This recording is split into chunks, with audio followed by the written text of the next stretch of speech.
सुबह के 9:30 बज चुके हैं। एक बार फिर से आप सभी का स्वागत है। आपके साथ मैं हूं चित्रा त्रिपाठी। हाथरस के भूलगढ़ी गांव से आप देख रहे हैं हमारी ये खास कवरेज, क्योंकि पूछता रहेगा आज तक आखिर सच पर पहरेदारी कब तक। और यही सवाल यहां से उठा रहे हैं, क्योंकि पीछे की तस्वीरें यकीनन आज तीसरे दिन भी ऐसी हैं जिसको लेकर बार बार सवाल पूछे जा रहे हैं। इतनी ज्यादा पहरेदारी करके वो कौन सा सच है जिसको छिपाने की कोशिश यहाँ के प्रशासन की ओर से की जा रही है।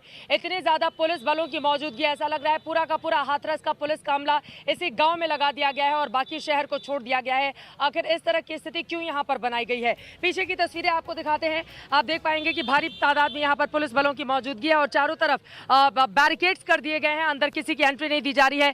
महिला पुलिसकर्मी आपको दिखाई देंगे भारी तादाद में। यहां से जैसे जैसे इस सड़क से होते हुए अंदर गांव की ओर आप जाएंगे, हर जगह पुलिस इतनी भारी तादाद में तैनात की गई है, जिसको लेकर बहुत सारे सवाल इस वक्त खड़े हो रहे हैं। वैसे आपको बताते चले, राहुल गांधी आज दोपहर के बाद यहां पर आ सकते हैं। एक बार फिर से राहुल गांधी कोशिश करेंगे।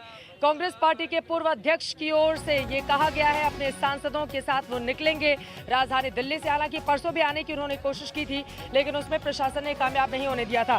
कुछ लोग यहाँ पर बैठे हुए हैं, आप देखिए ये लोग यहाँ पर लगातार अंदर जाने की कोशिश करते हुए दिखाई दे रहे हैं और इंसाफ की बात कर रहे हैं, हाथरस की निर्भया की। और बड़ी खबर यह है, उत्तर प्रदेश के पूर्व सीएम मायावती ने भी आपको बता दें ट्वीट करके निशाना साधा है सरकार पर और साथ ही राष्ट्रपति के दलित होने की दुहाई देकर उनसे गुजारिश की है मामले की जांच की। तो पॉलिटिक्स भी पूरे मामले पर जमकर हो रही है, लेकिन सबसे बड़ा सवाल यही है, जो न्याय की बात है, वो इंसाफ की बात है, उसको लेकर पार्टियां आखिर उतनी संवेदनशील और गंभीर दिखाई क्यों नहीं देती? क्योंकि आरोप प्रत्यारोप का दौर इस पूरे मामले में कहीं ज्यादा हो रहा है, इंसाफ की बात कम हो रही है। दो सहयोगी हमारे साथ लगातार जुड़े हुए हैं। हमारे साथ शिवेंद्र श्रीवास्तव लखनऊ से जुड़े हुए हैं। योगी सरकार की पैनी नजर है, हालांकि उनके अधिकारियों की ओर से जो किरकिरी कराई गई है पूरे मामले में, वो भी अपने आप में अभूतपूर्व है। इस वक्त हमारे साथ हमारे सहयोगी अभिषेक आनंद भी हाथरस से जुड़े हुए हैं। अभिषेक, आपको लगातार ये जानकारी दे रहे हैं कि किस तरह से यहाँ पर ऊंची जातियों की पंचायत बैठी थी और उसमें क्या क्या निर्णय लिए गए, इसके बारे में और भी जानेंगे। लेकिन सबसे पहले शिवेंद्र, आपका रुख करते हुए, आज चूंकि एसआईटी की टीम का तीसरा दिन है, आज भी वो पूछताछ कर रही है, अंदर जाने की इजाजत नहीं दीजिए। क्या पूरे 7 दिनों तक, जब तक ये पूछताछ जारी रहेगी, तब तक ऐसी ही स्थिति बनाकर यहाँ पर रखेगा प्रशासन? क्या जानकारी शिवेंद्र मिल रही है और क्या ऊपर से आदेशित है ये सब कुछ?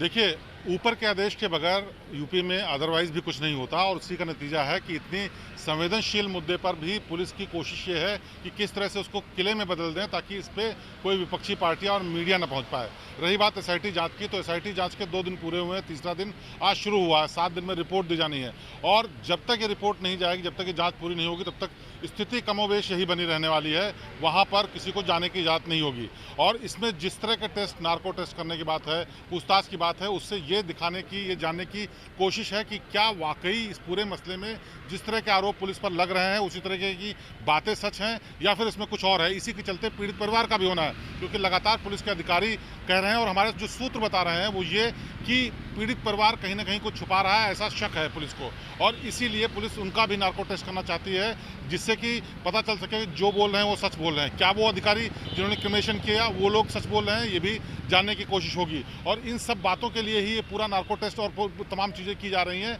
और इसके अलावा भी इस पूरे मामले में जो उच्च स्तरीय अंदर जांच हो रही है, उसमें ये पता करने की कोशिश हो रही है कि कौन कौन अधिकारी ऐसे थे जो बिल्कुल लापरवाह हो गए थे और उन्होंने बेअंदाज तरीके से उस देर रात में, रात के अंधेरे में क्रिमिनेशन कराया। हालांकि ऊपर के आदेश के बगैर वो भी नहीं हुआ था, क्योंकि एसपी, डीएसपी और इंस्पेक्टर जैसे लोगों की इतनी हिम्मत नहीं हो सकती कि जब तक कि ऊपर से आदेश न हो वो कानून के विरुद्ध, धर्म के विरुद्ध, मान्यता के विरुद्ध जाकर के इस तरह की हरकत करें। लेकिन ऐसा किया गया, तो आखिर कौन लोग थे? तो इसलिए एक बात और चित्राता है कि इस पूरे मामले में बड़ों पर भी गाज गिरेगी, यानी डीएम और एसडीएम देर सवेर उनका जाना तय है।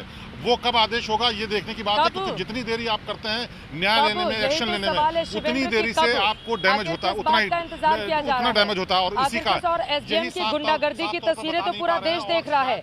यहाँ पर किस तरह से एक महिला सांसद को गिरा दिया उसने, मेरे साथ बदसलूकी की। सवाल यही है कि आखिर कब इन लोगों के खिलाफ कार्रवाई की जाएगी। फिलहाल आगे बढ़ते हुए मैं फौरन आपके पास आऊंगी अभिषेक आनंद, लेकिन उसके पहले दरअसल नार्को टेस्ट को लेकर, जो पीड़ित परिवार का नार्को टेस्ट कराए जाने की भी बात कही जा रही है, उसको लेकर सवाल खड़े हुए हैं। अब दरअसल वादी और प्रतिवादी दोनों का नार्को टेस्ट होगा। 5 पुलिस कर्मियों का सस्पेंशन, कुछ पुलिस कर्मियों का भी नार्को टेस्ट, पोलोग्राफी टेस्ट की बात आई है। ये सब कुछ करने की जरूरत आखिर क्यों आन पड़ी? पीड़ित परिवार का भी नार्को टेस्ट आखिर क्यों किया जा रहा है? वो कौन सा वीडियो है जिसको आधार बनाकर बार बार बीजेपी के तमाम नेता ये दावा कर रहे हैं कि देखिए मामला तो कुछ और था, इसको कुछ और रंग देने की कोशिश की जा रही है। इन तमाम बातों को बताती हुई अब हमारी अगली ये रिपोर्ट देखिए।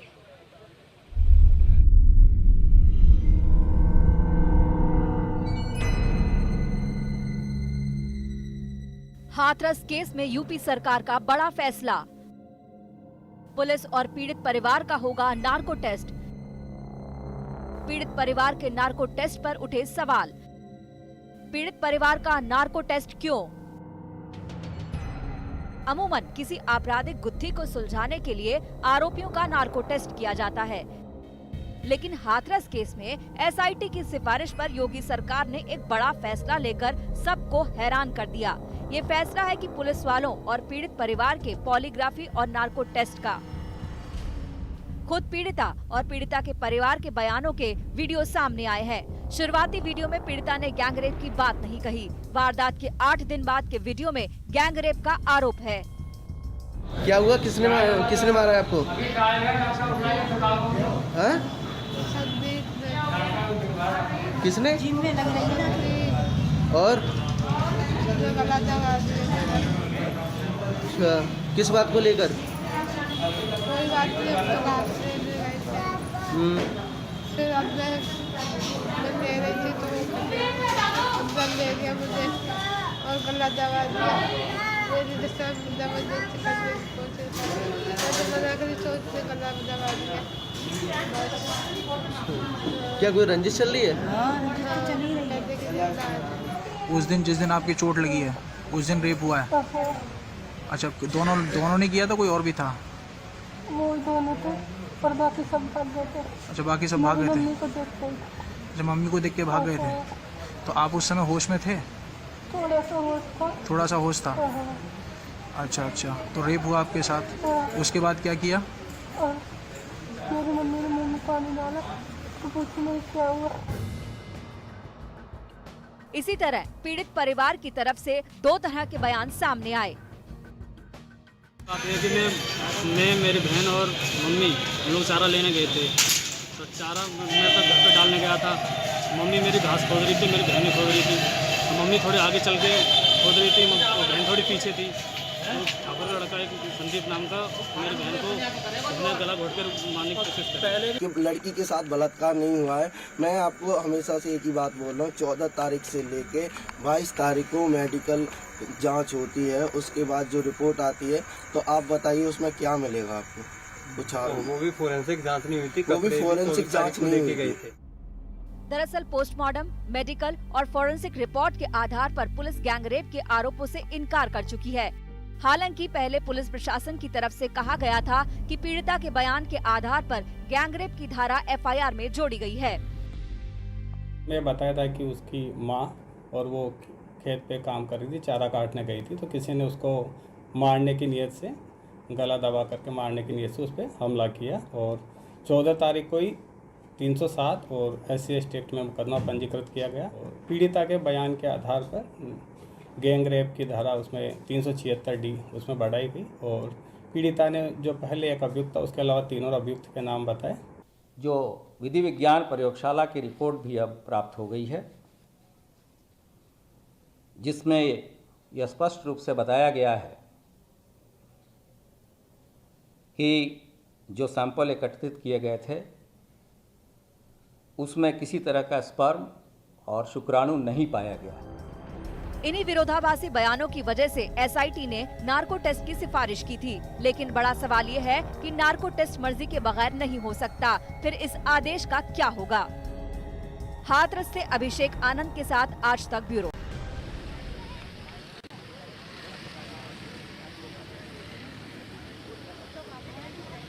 नार्को टेस्ट मर्जी के बगैर हो नहीं सकता। और आपको ये भी बताते चले कि दूसरी तरफ यहाँ पर ऊंची जातियों की बड़ी पंचायत में अलग अलग तरह के निर्णय, पुलिस वालों की मुश्किलें और ज़्यादा बढ़ने वाली हैं। मीडिया अजीब सा माहौल इस वक्त देखने को मिल रहा है हाथरस में। यकीन नहीं होता कि जब SIT की जांच शुरू हो चुकी है, तफ्तीश आगे बढ़ी है, उसके बाद भी इस तरह की स्थिति यहाँ पर गाँव में बन सकती है। सीधे रुक कर लेते हैं इस वक्त अभिषेक आनंद, हमारे सहयोगी, जो पल पल की जानकारी लगातार बीते कई दिनों से आप तक हाथरस मामले की जानकारी पहुँचा रहे हैं। अब अभिषेक, अगला सवाल यह है कि इस पूरे मामले में पुलिस प्रशासन का रुख आगे क्या रहने वाला है, क्योंकि अंदर अब जातीय वर्ग संघर्ष की स्थिति भी नहीं पैदा हो पाए, क्योंकि भारी तादाद में कल जिस तरह की तस्वीरें निकलकर सामने आई थी उसने बहुत सारे सवालों को जन्म दे दिया है। आगे अब इस पूरे मामले को बढ़ता हुआ आप कैसे देख रहे हैं अभिषेक? जी चित्रा, बिल्कुल इस तरह की स्थिति में जब आप PAC तैनाती देख रहे हैं, एक गांव की किलेबंदी हो चुकी है, वहां मीडिया नहीं जा सकती है, वहां पॉलिटिकल पार्टीज के डेलीगेशंस नहीं जा सकते हैं, उस गांव से महज 1 किलोमीटर या 1.5 किलोमीटर की दूरी पर इतना बड़ा एक ऑर्गेनाइज तरीके से, जिस तरीके से लोगों ने मीटिंग की है, पंचायत की है, ये सवाल उठाता है कि आखिर कानून व्यवस्था कर क्या रही है।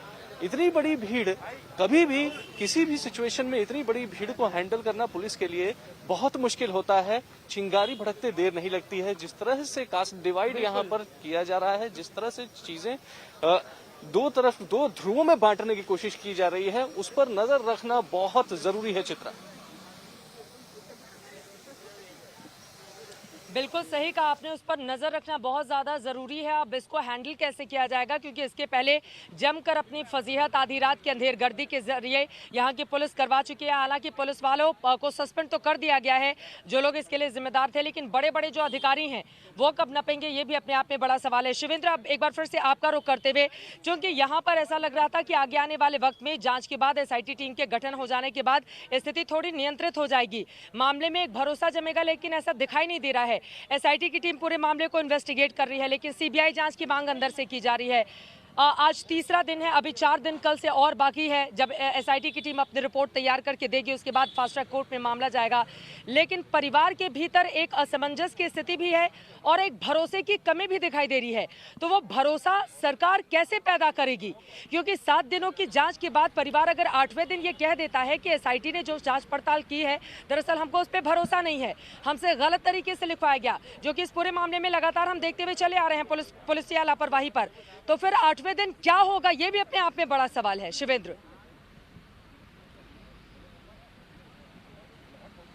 देखिए चित्रा, खास बात यह है कि शायद ये यूपी सरकार की पहली ऐसी SIT होगी जो अपनी रिपोर्ट टाइम पर दे दे। एक बात तो ये साफ है, क्योंकि इतना ज़्यादा विपक्ष का, मीडिया का और हंगामा हो चुका है कि शायद रिपोर्ट ये टाइम पर आ जाए, और इस रिपोर्ट में जो आएगा उस पूरे मामले को बिल्कुल साफ तौर पर ये तय हो जाएगा कि इसमें क्या सच्चाई थी, और उसके लिए सारा ताना बाना बुना जा चुका है। और इसमें नार्को टेस्ट की जो बात है, उसके पीछे मंशा ये है कि आखिरकार साफ निकल करके सामने आ सके कि कौन सच बोल रहा है, कौन झूठ बोल रहा है, क्योंकि सूत्रों के मुताबिक अधिकारियों का मानना यह है कि पीड़ित परिवार इसमें बहुत सारी बातें छिपा रहा है।